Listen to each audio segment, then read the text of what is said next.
Good morning mga idol. For today's video, meron tayong bagong harvest. Yan, kulay. Dito, yan, red eye mga idol. Pel palo. Ang parents po nito ay back to back pel palo. So, yun yung kalabasan niya mga idol.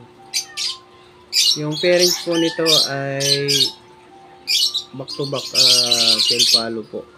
So ngayon mga idol, harvest po natin siya ngayon. So lalagyan po natin siya ng late na ako naglagay ng leg band. Ito mga idol, lagyan po natin siya ng sing-sing. Ang paglagay mga idol, ganito lang po yan. Unahin nyo po yung tatlong daliri sa harap bago yung sa likod.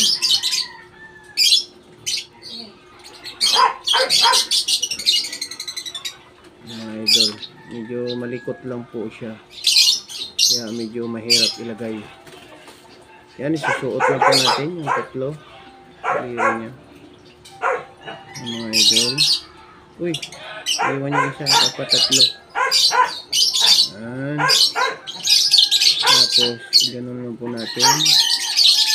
Yan, pasok na po mga idol. Yan, ganyan lang po maglagay ng Pakawalan mo na pa. leg band. Ganyan lang po kadali. So yung ating bagong harvest mga idol. Thanks for watching. Bye bye.